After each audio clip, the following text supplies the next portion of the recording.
You've been visualizing it again and again. You close your eyes, feel the emotion, imagine the future, and then nothing changes. Or maybe it changes for a moment. A glimpse, a shift, a tiny confirmation, and then you're back in the same loop, the same thoughts, the same space. If you've ever wondered why it feels like your vision is powerful but not landing, this is why visualization doesn't manifest reality. Frequency does. There's a quantum difference between imagining a future and broadcasting it, between seeing what you want and becoming the version of yourself who already lives it in the quantum field. Visualization is only a small part of the equation. The real key, the hidden code, is your frequency. And unless that frequency matches the reality you're calling in, it stays just out of reach. No matter how vividly you see it, you've been told to ask, believe, receive. But in truth, the field doesn't respond to requests. It responds to coherence, to energetic integrity, to your embodied signal. Not the one you project in meditation, but the one you carry in your breath, your choices, your emotions. Because the universe isn't listening to what you say, it's listening to what you are. That's the code. And once you understand it, once you see how subtle the shift really is, everything begins to change. Not because you tried harder or thought more positively, but because you stopped chasing. You stopped asking. You stopped reinforcing the idea that your dream life was far away. And instead you started treating it like a frequency you could step into. Now this frequency, the one that unlocks the reality you've been visualizing, is not theoretical. It's not abstract. It's vibrational. And it has a specific texture to it, a calm certainty, a steady rhythm. It doesn't rush. It doesn't crave. It doesn't wonder when things will finally shift. It already knows. Because when you act from the identity of someone who has already received, the field adjusts because it must. So why does that shift feel so difficult? Why is it so easy to visualize something beautiful and so hard to hold the energy of already mine? Because everything in your past has trained you to vibrate in the frequency of not yet. You've been programmed to wait, to earn, to prepare, to deserve. And now, for the first time, you're being asked to abandon all of that and simply embody what once felt like a distant dream. It feels unnatural at first. It feels like lying to yourself. But that's only because your nervous system hasn't caught up to your truth. Because this frequency we're stepping into, it's not new to your soul. It's just unfamiliar to your body. And part of this journey is teaching your body what your soul already knows. You're not chasing your future. You're remembering your alignment with it. You might be thinking, but how do I stay in that frequency when nothing around me has changed yet? The answer is you become the change first. You decide that your vibration leads and the evidence follows. You shift your focus from what's missing to what's already here, from what you want to what you are. And as you do that day after day, a new energy takes root. One that doesn't collapse under pressure. One that doesn't dissolve when the world gets loud again. It becomes your baseline. And that's when the field begins to bend toward Tao Yu. Not because you forced it, but because you finally matched it. This is what we're going to explore in this video. Not just the idea of manifestation, but the frequency that actually unlocks the life you've been visualizing. We'll talk about how to shift out of the cycle of lack and into the vibration of embodiment. How to act as if without faking it. How to move like it's already yours. Not because you're trying to impress the universe, but because you're finally living in harmony with it. Because there is a code, a precise energetic rhythm. And once you learn how to tune into it, everything around you starts to respond gently, powerfully, and consistently. Are you ready to remember what it feels like to be a match for the reality you've always seen in your heart? Then let's begin. Let's make something clear right now. The quantum field doesn't care about what you want. It responds to what you are. It doesn't decode your vision board. It doesn't weigh your intentions or count how many affirmations you repeat. It simply mirrors the frequency you're broadcasting. And that frequency isn't coming from your goals. It's coming from your identity. Not the identity you talk about, but the one you live from.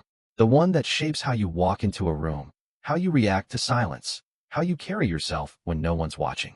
Because in the quantum world, reality isn't something you get. It's something you generate from the inside out. So what does this mean in real life? It means if you visualize abundance, but live from fear of spending, your field is receiving fear.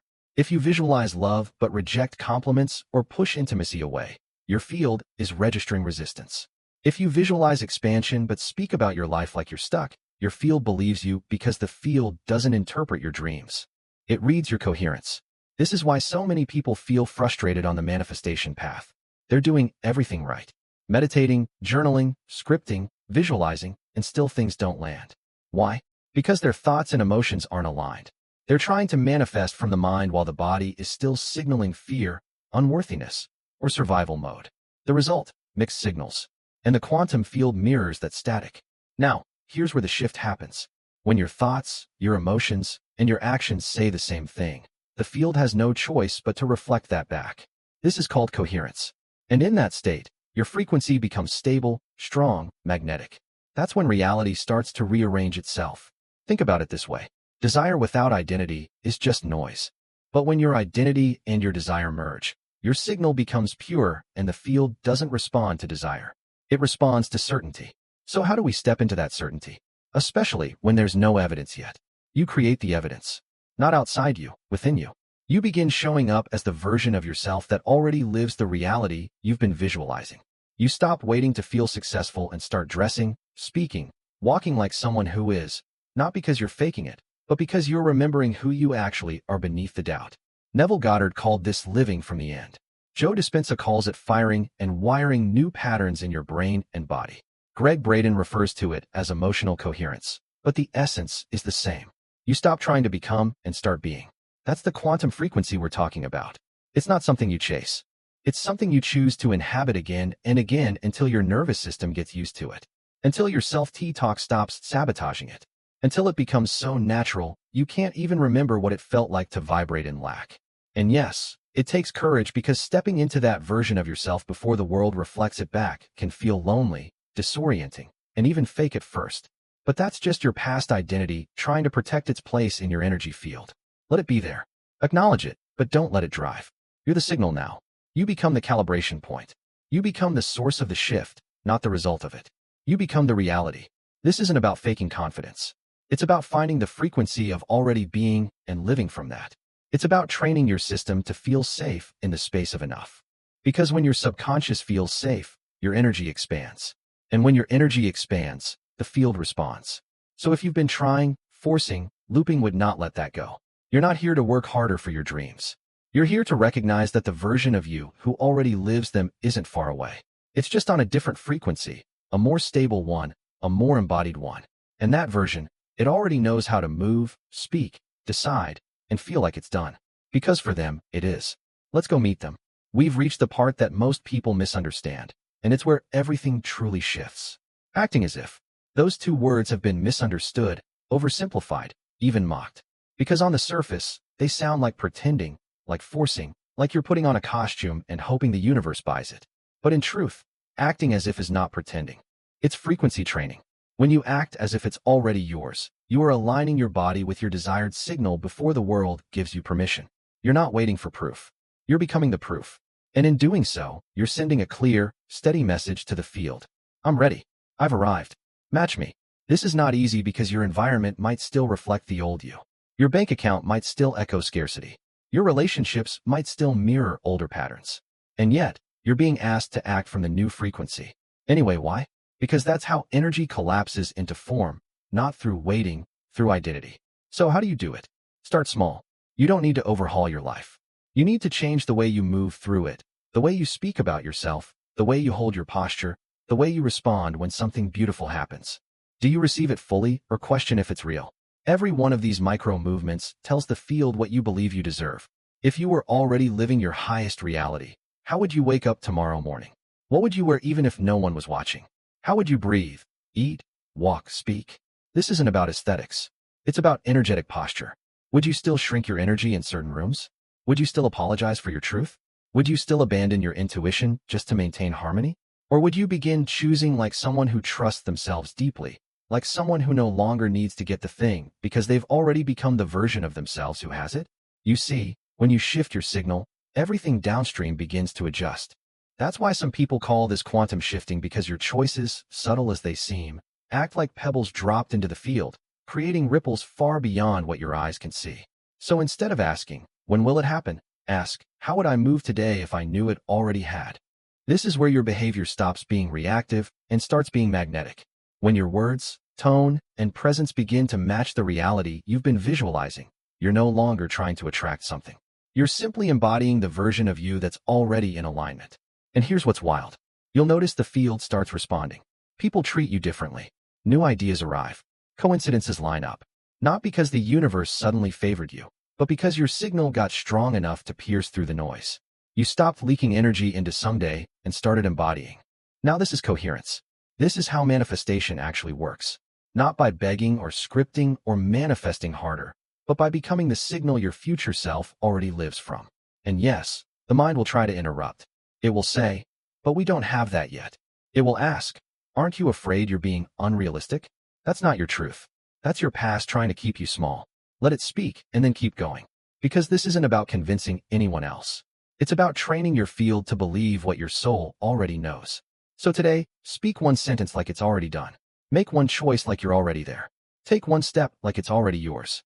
Because the more you act like it's already yours, the more the field believes you. And when the field believes you, reality bends to meet your signal. There are moments in your journey where everything feels suspended. You've done the inner work. You've stabilized your energy. You've stopped chasing. And yet, nothing big seems to happen. But deep within, something feels different. Your thoughts are quieter. Your nervous system feels safer. You start to notice tiny shifts in how you react to the world. And then it happens. A number appears repeated effortlessly. 3 digits that seem to follow you across days, places, devices, clocks, receipts. It's 777. You might glance at it and brush it off as coincidence. But part of you, the part that's more attuned now, knows it's not random. It's a message, a subtle activation, a vibrational mirror. You weren't looking for a sign. And that's exactly why it came. Because the field doesn't respond to neediness, it responds to resonance. And 7 to 7 only appears when your field is aligned deeply enough for the quantum to whisper back. It's not announcing that your manifestation is on the way. It's telling you that you've become a vibrational match for what's already been circling you. That the energetic seed you planted, sometimes with intention, sometimes through quiet presence, is now vibrating at the frequency of bloom. In spiritual traditions, the number 7 carries sacred symbolism. It's linked to divine truth, intuition, inner mastery. When it triples, it transcends numerology. It becomes a vibrational signature of coherence, not of perfection, but of congruence. It signals that your thoughts, your actions, and your emotions are no longer contradicting each other. You're no longer trying to manifest a reality from a body that doesn't feel safe to receive it. You're no longer imagining with your mind while your heart signals doubt. You've come into harmony, perhaps not constantly, but consistently enough to alter your timeline. In quantum terms, 777 appears when the wave of potential is close to collapsing. You're still inside the field of infinite outcomes, but your signal is pulling reality toward one specific expression, the one you've been tuning to through your emotional steadiness and internal reprogramming. The field has heard you not through words, but through frequency. And this number is not a reward. It's a resonance echo. It appears not to give you something, but to reflect what you've already become. And here's where most people miss the power of it. They see 777 as a green light to relax, to step back, to say, it's handled now. But this moment isn't about stepping away. It's about anchoring deeper. It's a threshold. And your role isn't to celebrate prematurely or return to passivity. Your role is to hold the signal. Stay in the current. Let the field keep sinking to you without interruption. You've heard that manifestations happen all of a sudden, but nothing in the quantum happens suddenly. What feels instant in the physical realm was built slowly in the invisible. 777 marks that tipping point. The subtle balance between intention and inevitability. The place where your reality isn't coming toward you anymore. It's forming around you. And yet 7 and 77 is more than a sign of alignment and of. It's also an invitation to deepen your presence. To stop searching and start embodying, to notice how your body feels in this moment right now and ask, is this how the version of me who lives that reality would feel? Would they rush? Would they doubt? Or would they trust the structure forming beneath the surface? Because that's what this is, a structural shift. You're not manifesting an outcome. You're rewiring the foundation of who you are. How you think, feel, move, speak, decide. The field is responding to that identity. And the number isn't telling you what's next. It's confirming what's here. And if you feel that not just conceptually, but energetically, if something in you recognizes this message as timely, as precise, as true, then take a breath and let your system receive it. Let your nervous system feel safe in this confirmation. Let your heart soften into this, knowing that you're no longer becoming aligned. You already are. That the shift isn't coming. It's stabilizing. That what you visualized isn't a dream waiting to be reached. It's a frequency you've finally tuned into. And if you want to make that resonance real, not just within yourself, but in the shared field of everyone watching, then leave a comment below with 777. Not because it's a lucky charm, but because it's a declaration, a quiet way of saying, I feel it. I remember. I'm aligned. Sometimes numbers are just numbers, but sometimes they're a language, a mirror, a code, a truth you're finally ready to live. Maybe no one told you this, but manifestation is not the art of getting what you want. It's the art of remembering who you are and every frequency you've been trying to access. Abundance, peace, purpose, love already exists inside that remembrance. It's not outside of you waiting to be earned. It's within you, waiting to be stabilized. The truth is, you've already touched it before. You've had glimpses, flashes of alignment, moments when time dissolved, and you felt completely at peace for no apparent reason. Moments when your heart opened without permission, when the right words flowed, when you made a decision that felt like it came from somewhere deeper. Those weren't accidents. They were previews of the self you're becoming more often and the life that version of you naturally attracts. Quantum manifestation isn't about forcing those moments to happen more frequently. It's about expanding your capacity to stay in them, to make those states your baseline, to become someone who doesn't need to visualize because you're already resonating with what you used to imagine. And that shift isn't something you'll feel overnight, but it is something you'll recognize in the subtle ways life begins to respond. A conversation that feels unusually aligned, a sense of inner calm in the middle of chaos, a decision made without overthinking. These are the signs that your signal is stabilizing, that you're no longer reaching for the field. You're part of it, merged with it, emitting a frequency that no longer negotiates with the past. And this is important because the old identity will still whisper. It'll say, "You're not ready. Who do you think you are? You need proof first." It'll invite you to collapse back into your history. And every time you notice it, you'll have a choice. Do I play out the old timeline again? Or do I hold the new one for just one more breath? That's where your power lives now. Not in how loud you are or how fast you move, but in how consistently you can stay in the energy of already mine. Not to impress anyone, not to trick the field, but because that's who you are now. You're not searching for signs. You're becoming one. You're not performing worthiness. You're embodying it. And the universe doesn't need to be convinced. It simply responds. This is what it means to truly manifest. Not to bend the world to your will, but to match your inner state so precisely that the world mirrors you back in detail. Not because you're manipulating matter, but because you've dissolved resistance, you've clarified your signal. You've collapsed the interference between your highest self and your current reality. And when that happens, something unexpected appears. Peace. Not excitement, not adrenaline, but peace. Because you realize you're no longer chasing anything. You're allowing, you're receiving. You're witnessing your own energy returning to you in the form of people, opportunities, clarity, and beauty. There is no greater shift than that. And the more you return to it again and again, the more your nervous system learns that it's safe to live here, not just visit this frequency, but reside in it. To make this alignment your home. Not because life is perfect, but because your coherence no longer depends on the outside world. You've internalized the field. You've learned to trust it, and it trusts you back. So, take a breath right now, a real one. Let yourself receive all of this. Let it settle into your system, not as new information, but as remembered truth. Feel your energy soften into the awareness